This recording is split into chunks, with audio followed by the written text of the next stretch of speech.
Krishnalanka Sai Krishna missing మిస్టరీలో కీలక పురోగతి సాధించారు సిట్ అధికారులు. సిఐ నాగరాజును సుదీర్ఘంగా విచారించిన అధికారులు సీసీ ఫుటేజ్ మాయం చేసినట్టు గుర్తించారు. Krishnalanka PS task force office ప్రాంతాలు, CC office, command control room CCTV ఫుటేజ్ను మాయం చేసినట్టుగా ఓ నిర్ధారణకొచ్చారు. టెక్నికల్ ఇష్యూతోనే ఫుటేజ్ మాయమైనట్టుగా సిట్ విచారణలో నాగరాజ్ చెప్పినట్టుగా తెలుస్తోంది. ఇక సీసీటీవీ ఫుటేజ్ మాయంలో ఉన్నతాధికారుల పాత్ర ఏమైనా ఉందా అనే కోణంలో సిట్ దర్యాప్తు చేస్తోంది. సిఐ నాగరాజు, పోలీసు ఉన్నతాధికారుల కాల్ డేటాపై సిట్ ఆరా తీస్తోంది.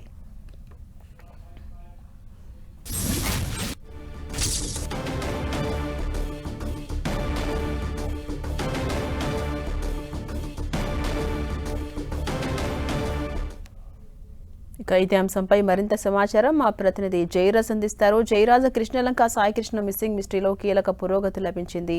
అప్డేట్స్ ఏంటి? ఝాన్సీరాణి, సాయి కృష్ణ మిస్సింగ్ కేసులో ప్రధాన నిందితుడిగా ఉన్నటువంటి మాజీ సిఐ నాగరాజుని కొద్దిసేపటి క్రితమే విజయవాడ ప్రభుత్వ ఆసుపత్రికి తరలించారు. దాదాపు 8 గంటల పాటు నిన్న మధ్యాహ్నం నుంచి మధ్యరాత్రి వరకు కూడా 8 గంటల పాటు అతని నుంచి విచారణ చేసింది సిట్ బృందం. అనేక ఆధారాలు సేకరించిన ఆధారాలు ఆయన ముందు పెట్టి విచారించింది. 8 గంటల పాటు అన్నీ కూడా వీడియో రికార్డింగ్ చేశారు. ఆ తర్వాత కొద్దిసేపటి క్రితమే సిట్ కార్యాలయం నుంచి విజయవాడ ప్రభుత్వ ఆసుపత్రికి తరలించాడు. అక్కడ ప్రస్తుతం అయితే వైద్య పరీక్షలు నాగరాజు చేస్తా ఉన్నారు. ఆ తర్వాత విజయవాడ కోర్టుకి ఆయన తరలిస్తారు. ఇక్కడ మ్యాజిస్ట్రేట్ ముందు ప్రవేశపెడతారు. మొత్తమే చూస్తే 8 గంటల పాటు జరిగినటువంటి విచారణలో నాగరాజు సిట్ బృందానికి అయితే పెద్దగా సహకరించలేదని సమాచారం అందుతూ ఉంది. సిట్ వేసినటువంటి అనేక రకాలైన ప్రశ్నలకి, అదేవిధంగా సాయికృష్ణ మిస్సింగ్, సాయికృష్ణని తీసుకురావటం, సాయికృష్ణ విచారించడం, సాయికృష్ణ మృతి చెందాడని చెప్పి తల్లిదండ్రులు చేస్తున్న ఆరోపణలు, అతన్ని కాల్ చేశారనేటువంటి తల్లి ఇచ్చినటువంటి వాంగ్మూలం, వీటన్నిటికి సంబంధించి సిట్ 8 గంటల పాటు నాగరాజును విచారించింది. అయినప్పుడు కూడా నాగరాజు నుంచి సరైనటువంటి సమాధానం రాలేదన్నట్టుగా తెలుస్తూ ఉంది. మొత్తమే చూస్తే వివిధ కోణాల్లో అటు సాయికృష్ణ తల్లిదండ్రులు, మరొక వైపు ఆయన బంధువులు, ఇటు టాస్క్ ఫోర్స్ పోలీసులు, అదేవిధంగా కృష్ణలంక పోలీసులు, అన్ని వర్గాల నుంచి కూడా సిట్ అనేక రకాల నుంచి వివిధ మార్గాల్లో సమాచారాన్ని సేకరించింది, అన్ని కూడా రికార్డు చేసింది. ప్రధాన పాత్ర పోషించింది సిఐగా ఉన్నటువంటి నాగరాజు అని చెప్పేసి నిర్ధారణకు వచ్చిన తర్వాత నాగరాజు పైన హత్యాయత్నం కేసు కూడా నమోదు చేసినటువంటి పరిస్థితి ఉంది. ఆ తర్వాత నాగరాజుని మరికొద్దిసేపట్లోనే విజయవాడ కోర్టులో ప్రవేశపెట్టే అవకాశం ఉంది. ప్రస్తుతం అయితే విజయవాడ ప్రభుత్వ ఆసుపత్రిలో వైద్య పరీక్షలు జరుగుతూ ఉన్నాయి. ఆ తర్వాత ఇక్కడికి తీసుకొస్తారు. ప్రస్తుతం మనం కోర్టు దగ్గర అయితే ఉన్నాం. ఇక్కడ చాలా భారీ బందోబస్తు మధ్య ఏర్పాట్లు అయితే జరుగుతూ ఉంది. పోలీసు బందోబస్తులు జరుగుతూ ఉంది. రెండు పక్కల కోర్టుకి రెండు వైపులా ఉన్న గేట్ల దగ్గర పోలీసులు మోహరించి ఉన్నారు. నిన్న కూడా సాయికృష్ణని సింగనగర్లో ఆయన ఇంటి దగ్గర నుంచి తీసుకొచ్చే నేపథ్యంలో సిట్ పోలీసులకు అడుగడుగున కృష్ణలంక మిగతా ప్రాంతాల నుంచి వచ్చినటువంటి ఆయన మద్దతుదారులు ఎవరైతే ఉన్నారో ఆ మద్దతుదారులంతా అడుగడుగున పోలీసు ఆటంకం కలిగించారు. అడుగడుగున వాహనాలను నిలిపివేశారు. ధర్నాలు, రాస్తారోకోలు పేరిట సిఐకి మద్దతు తెలుపుతున్నట్టు నినాదాలు చేసినట్టు పరిస్థితి ఉంది. దీని మీద ప్రభుత్వం కూడా సీరియస్ అయింది. ఎవరు ప్రోద్బలంతో వారు వచ్చి రోడ్డుకి ఎక్కారు, ప్రభుత్వ పోలీసు విధులకు ఆటంకం కలిగించారనే దిశగా వారందరూ కూడా మొత్తం పోలీసులు కూడా వీడియో తీసింది. వారందరూ కూడా గుర్తించేటువంటి పనిలో ఉన్నారు. వారిపైన కూడా అవసరమైతే చట్ట ప్రకారం చర్యలు తీసుకోవడానికి కూడా ప్రభుత్వం అయితే ఇంటెలిజెన్స్ని రిపోర్ట్ కోరినటువంటి పరిస్థితి. మొత్తం మీద ఇస్తే ఈ సాయికృష్ణ మిస్సింగ్ కేసులో కీలక సూత్రధారిగా ఉన్నటువంటి సిఐ నాగరాజుకి మొత్తం మీద కొద్దిసేపటిలోనే కోర్టులో ప్రవేశపెట్టే అవకాశం ఉంది. ఈ కేసు మొత్తం మీద సాయికృష్ణ తల్లి 3 పేజీలుగా ఇచ్చినటువంటి ఏదైతే ఫిర్యాదు ఉందో ఆ ఫిర్యాదు కీలకమైన సాక్ష్యంగా మారబోతా ఉంది.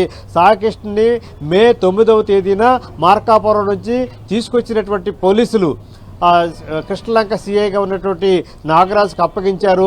ఆ సమయంలో ఆయన అప్పగిస్తున్నట్టు కూడా అక్నాలజ్మెంట్ కూడా తీసుకున్నారు. ఆ ఎవిడెన్స్ కూడా సిట్ నాగరాజు ముందు ఉంచింది.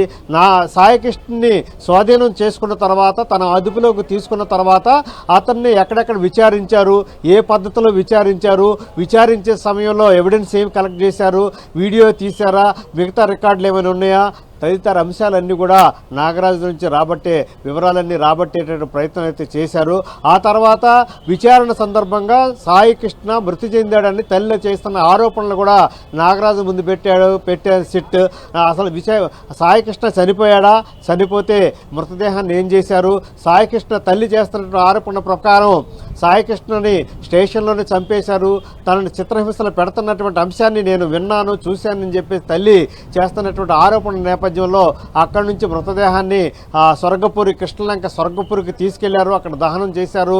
ఏ విషయాలు కూడా మమ్మల్ని దగ్గర కూడా రానివ్వలేదు. అనేక సందర్భాల్లో సిఐని కలిశాము, సిఐ కలిస్తే మీ కొడుకు చనిపోయాడు, దండ రెడీ చేసుకోండి అని చెప్పేసి చెప్పిన విషయాన్ని కూడా తల్లి పోలీసులకి సిట్ బృందానికి వివరించింది.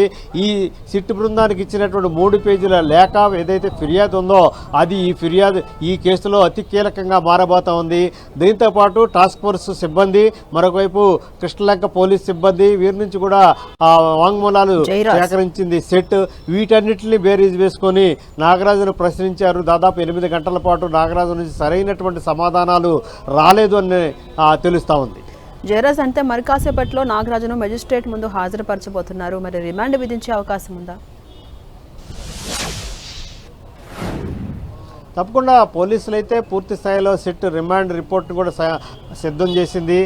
మొత్తం న్యాయపరమైనటువంటి అన్ని అంశాలు కూడా జాగ్రత్తగా నిన్న నుంచి అధ్యయనం చేస్తున్నారు. అతను రిమాండ్ రిపోర్ట్ కూడా సిద్ధం చేసినట్టుగా తెలుస్తోంది. రిమాండ్ విధించే తర్వాత అవసరమైతే అతన్ని మరొకసారి కస్టడీలోకి తీసుకొని పూర్తి స్థాయిలో విచారించడానికి కావాల్సిన ఏర్పాట్లు కూడా సిట్ చేస్తున్నటువంటి పరిస్థితి. మొత్తం మీద కీలకమైనటువంటి ఆధారాలు అయితే సిట్కి దొరికినాయి. నాగరాజు చేసినటువంటి విచారణ, నాగరాజు ఏ పద్ధతిలో విచారణ చేశారు, ఏ మార్గాల్లో చేశారు, ఎక్కడెక్కడ సాయికృష్ణని తీసుకెళ్లి విచారించారనేటటువంటి అన్ని అంశాలు కూడా సిట్ చాలా కీలకమైన దర్యాప్తు చేసింది. గత 3 రోజులుగా చేసినటువంటి దర్యాప్తులో సిట్కి చాలా కీలకమైనటువంటి ఆధారాలు, అదేవిధంగా వీటికి సంబంధించిన వ్యక్తుల నుంచి కూడా సేకరించినటువంటి ఎవిడెన్స్ అంతా కూడా దగ్గర పెట్టుకున్న తర్వాతనే నాగరాజుని తెల్లవారుజాము వరకు కూడా విచారించినటువంటి పరిస్థితి ఉంది. మొత్తం మీద ఈ కేసులో ఆ తల్లి ఇచ్చినటువంటి వాంగ్మూలం, అదేవిధంగా టాస్క్ ఫోర్స్ సిబ్బంది ఇచ్చినటువంటి ఎవిడెన్స్, మరొక వైపు నాగరాజు దగ్గర పనిచేస్తున్నటువంటి కృష్ణలంక పోలీసులు ఇచ్చినటువంటి ఎవిడెన్స్, ఇవన్నీ కూడా చాలా కీలకంగా మారుతున్నటువంటి పరిస్థితి. మరొక వైపు నాగరాజు పనిచేస్తున్నటువంటి కృష్ణలంక పోలీస్ స్టేషన్లో మే 1వ తేదీ నుంచి జూన్ 1వ తేదీ వరకు ఉండాల్సినటువంటి సీసీ ఫుటేజ్ కూడా మాయమైనటువంటి పరిస్థితి. దాదాపు 28 రోజుల సీసీ ఫుటేజ్ని మాయం చేయటం వెనక కూడా నాగరాజు పాత్ర ఉందా, నాగరాజే కావాలని ఆ సీసీ ఫుటేజ్ని డిలీట్ చేశారా అనే కోణంలో కూడా సిట్ విచారించింది. ఆ అంశానికి సంబంధించి కూడా నాగరాజు విచారణలో అడిగినట్టుగా తెలుస్తుంది. దానికి కూడా నాగరాజు నుంచి సరైన సమాధానం లేనట్టుగా తెలుస్తుంది. అదేవిధంగా చనిపోయినటువంటి సాయి కృష్ణని కృష్ణలంక పోలీస్ స్టేషన్ నుంచి నేరుగా సమయం మించిపోయిన తర్వాత కృష్ణలంకలో ఉన్నటువంటి స్వర్గపూరికి తీసుకెళ్లి అక్కడ అనాథ శవంలాగా దహన కార్యక్రమాలు చేశారు, ఎలక్ట్రికల్ క్రిమినేషన్ ద్వారా చేశారని ఆయన సాయికృష్ణ తల్లి విజయలక్ష్మి ఆరోపిస్తున్నటువంటి నేపథ్యంలో వాటికి సంబంధించి కూడా కృష్ణలంక స్వర్గపూర్ నుంచి కూడా అనేక రకాలైన ఎవిడెన్స్లు, అక్కడ ఉన్నటువంటి రిజిస్టరు, అదేవిధంగా అక్కడ ఉన్నటువంటి మనుషులు, అక్కడ ఉన్నటువంటి మిగతా వ్యవహారాన్ని అంటూ కూడా మొత్తం అన్ని ఎవిడెన్స్లు కూడా సిట్ సేకరించింది. స్వర్గపూర్లో కూడా 2 రోజుల పాటు మే 24, 24, 25 తేదీల్లో 2 రోజుల పాటు సీసీ కెమెరాలు పనిచేయకుండా ఉండటం, అక్కడ 8 శవాలని అనాథ శవాలుగా 2 రోజులు, రోజుకు 4 చొప్పున 8 శవాలు అనాథ శవాలుగా అక్కడ రిజిస్టర్లు నమోదవటం చూస్తే మొత్తం మీద ఆ సాయికృష్ణ తల్లి చేసేటటువంటి ఆరోపణలకు బలం చేకూరుతుందని చెప్పుకోవచ్చు. వీటన్నిటిని దృష్ట్యా వచ్చినటువంటి ఎవిడెన్స్లు, సాక్ష్యాలు, ఆధారాలను అన్నిటి కూడా సిద్ధం చేసినటువంటి సెట్ మరికొద్దిసేపట్లోనే నాగరాజుని విజయవాడ కోర్టులో ప్రవేశపెట్టబోతోంది.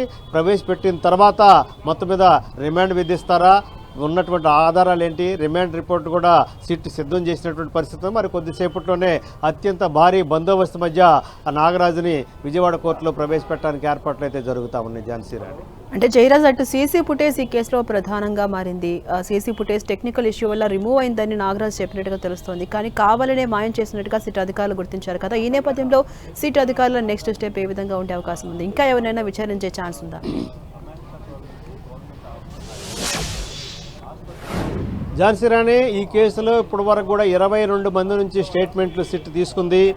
ఇటు సాయికృష్ణ కుటుంబ సభ్యులు, మరొక వైపు టాస్క్ ఫోర్స్లో ఉన్నటువంటి యంత్రాంగం, ఇంకొక వైపు కృష్ణలంక పోలీస్ స్టేషన్లో ఉన్నటువంటి సిబ్బంది, మొత్తం మీద 22 మంది నుంచి స్టేట్మెంట్లు తీసుకున్నారు.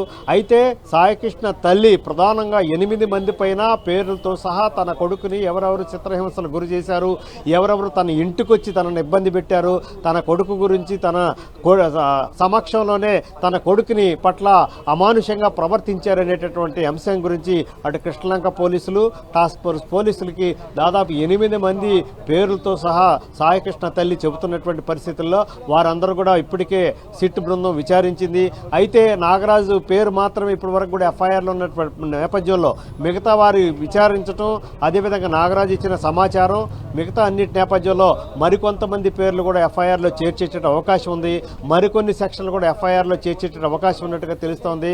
మొత్తం మీద చూస్తే ఈరోజు మేజిస్ట్రేట్ ముందు ప్రవేశపెట్టడం, అతనికి రిమాండ్ విధించినటువంటి నేపథ్యంలో మిగతా వారి పట్ల కూడా ఈ కేసులో ఎవరి పాత్ర ఎంత ఉంది, వారిని ఇందులో ఏ సెక్షన్ల కింద నమోదు చేయాలి, నాగరాజుకి ఎలా సహకరించారు అనే దిశగా ఇప్పటికే సిట్ వారందరితో మాట్లాడే ఒక అవగాహన వచ్చినటువంటి నేపథ్యంలో వారి నుంచి ఎవిడెన్స్లు తీసుకుంది.